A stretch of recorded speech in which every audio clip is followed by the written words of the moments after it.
In the late 1970s, thousands of Americans followed one man into the jungle, believing they were building paradise. A remote settlement stood deep inside dense green forest, cut off from the outside world, loudspeakers echoing speeches day and night, while armed guards watched the tree line. How did a small religious movement grow powerful enough that many feared it could reshape America itself? This is the story of the movement led by Jim Jones, founder of the People's Temple. It began in the United States during the 1950s, first in Indianapolis, later expanding across California. What started as a church promising equality and social justice slowly transformed into one of the most controversial movements in American history. At its peak, the group had thousands of followers, political connections, media attention, and growing influence. Many members believed they were helping create a fair society during a time of racial tension, Cold War anxiety, and distrust toward government institutions. Today, the story matters because it shows how charisma, fear, and hope can combine in ways few people expect. Jim Jones founded People's Temple in 1955, presenting himself as a preacher focused on racial integration and community aid. At a time when segregation still divided America, his message attracted both black and white followers searching for unity. By the early 1960s, Jones moved operations to California, first to Ukiah and later to San Francisco and Los Angeles. The movement grew rapidly, opening social programs, housing assistance, and food services for vulnerable communities. Local politicians publicly praised the organization's charity work. Reports later suggested Jones began demanding deeper loyalty. Members reportedly donated salaries, cut ties with family, and spent long hours volunteering. Former members described strict internal discipline, though supporters said the rules built solidarity. During the early 1970s, People's Temple gained significant political visibility. Jones appeared alongside local officials and was appointed to a housing authority commission in San Francisco. Media coverage portrayed him as a progressive religious leader committed to social reform. Behind the public image, concerns began to surface. Some former members alleged emotional pressure and staged faith healings meant to strengthen belief in Jones's authority.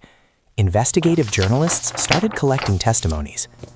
In 1977, a major newspaper investigation prepared to publish accusations from defectors. According to reports, Jones suddenly announced plans to relocate hundreds of followers to an agricultural project overseas. The destination was Guyana, a small English-speaking nation offering leased land in remote jungle territory. The settlement was called Jonestown. Supporters described it as a socialist farming community where racism and capitalism would disappear. Members sold homes, transferred savings, and moved thousands of miles away. Life inside Jonestown quickly changed. Survivors later reported loudspeaker announcements played nearly all day, reinforcing loyalty and warning of outside enemies. Armed security patrols were allegedly introduced, justified as protection from threats. Communication with relatives became limited. Letters were reportedly monitored, and travel outside the settlement required permission. Some members still believed deeply in the mission, while others quietly hoped to leave. Back in the United States, worried families formed advocacy groups asking authorities to investigate. Media stories began describing Jonestown as potentially dangerous, though access to the settlement remained restricted.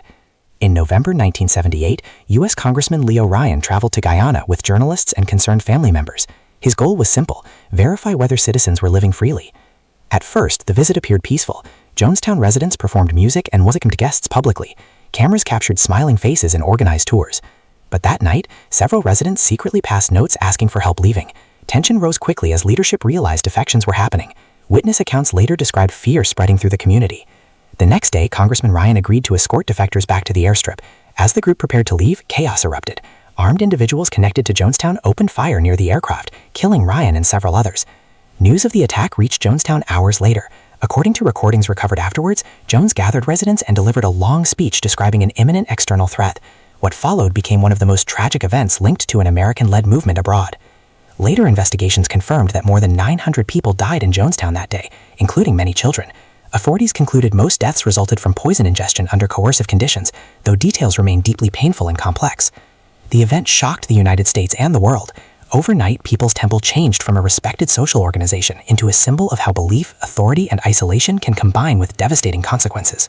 Evidence about People's Temple comes from survivor testimony, government investigations, journalism, and audio recordings recovered at Jonestown.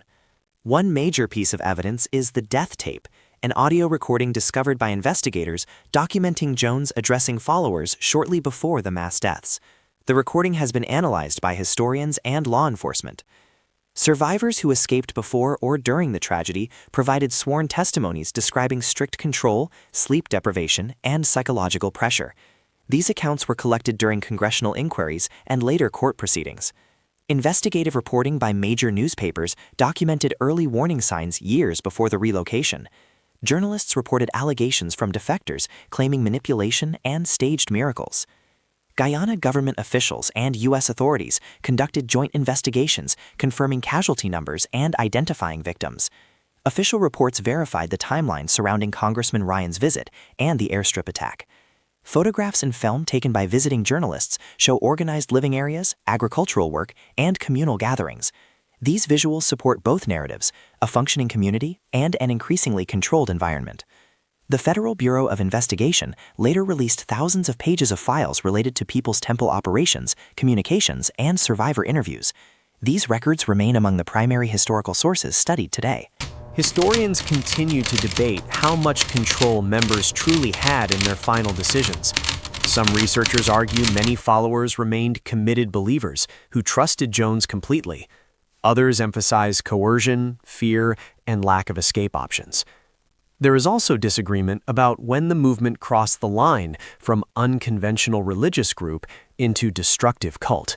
Supporters during earlier years described genuine humanitarian work, while critics say warning signs appeared long before relocation. Another gap involves outside oversight. Questions remain about whether authorities could have intervened earlier, or whether legal limits prevented action without clear criminal evidence. At the time, religious freedom protections made government involvement complex. What remains certain is that the story cannot be reduced to a single explanation. It includes faith, political ambition, social idealism, psychological influence, and human vulnerability. For many families, the tragedy did not begin in the jungle. It began years earlier, when loved ones slowly disappeared from ordinary life. Parents described letters becoming shorter, phone calls becoming rare, and conversations changing tone, as if someone else was listening. The distance was emotional long before it became physical. Survivors later spoke about the powerful sense of belonging they once felt. People's Temple offered food programs, housing, medical help, and acceptance during a time when many Americans felt ignored or excluded. For some members, the community provided dignity they had never experienced before. Those who escaped Jonestown carried complicated memories. Some mourned friends and relatives, while also grieving the dream they believed in. Many survivors reported years of guilt, confusion, and questions about how events unfolded so quickly. Children represented a large portion of those who died, making the tragedy especially painful for investigators and families. The loss reshaped public conversations about responsibility, leadership, and the protection of vulnerable people inside isolated groups. Communities across the United States held memorials, often focusing not on blame, but remembrance. The impact extended beyond individuals. Religious communities faced new suspicion. Alternative spiritual movements struggled against public fear that any unconventional group might become dangerous. Sociologists later noted that thousands of peaceful organizations were suddenly viewed through the shadow of Jonestown. Experts often explain the rise of People's Temple using a simple idea. People rarely join something harmful at the beginning. They join something hopeful, like stepping onto a road that slowly curves. The destination only becomes clear after many small turns. Psychologists describe this process as gradual commitment. Each decision feels small, but together they reshape identity. It is similar to adjusting the brightness on a screen, one level at a time. You barely notice the change until the image looks completely different. Another factor was isolation.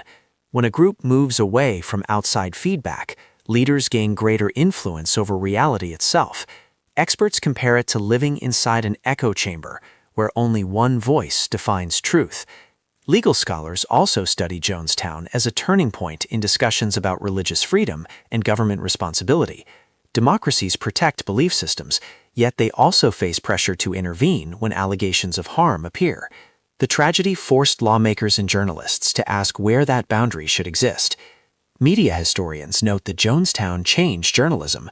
Investigative reporters became more cautious about charismatic movements gaining political power without scrutiny. The event reinforced the importance of independent reporting, whistleblowers, and verification before public trust grows too strong. Culturally, Jonestown became shorthand for blind loyalty, though many scholars argue this oversimplifies the story. Members were not simply naive followers. Many were educated, politically active, and deeply motivated by social justice ideals. Understanding this complexity helps prevent future misunderstandings. What we know, People's Temple began as a social and religious movement that attracted thousands through promises of equality and community. Evidence confirms increasing control, isolation, and a tragic ending in 1978. What we don't fully know, exactly how belief, fear, loyalty, and pressure interacted inside each individual mind during the final hours. And now, the final act of the story is not about what happened then, but about what changed afterward. In the years following Jonestown, governments and researchers began studying high-control groups more seriously. New monitoring systems and public awareness campaigns emerged. The likelihood of similar large-scale isolation movements operating without scrutiny became lower. Confidence level, high. At the same time, technology may even accelerate influence through online spaces rather than physical relocation. Confidence level, medium. Some scholars suggest future movements may not look religious at all. They could form around ideology, conspiracy beliefs, or digital leaders instead of traditional churches. Whether society recognizes warning signs early remains uncertain. Confidence level, low to medium. The story of People's Temple is not only about one leader or one tragedy. It is a reminder that hope, trust, and community are powerful forces, and when guided responsibly, they build societies. But when misused, they can lead people somewhere they never expected to go. This video was created using historical records, survivor testimony, investigative journalism, and publicly available archives. Interpretations continue to evolve as new research emerges, and future updates may refine our understanding.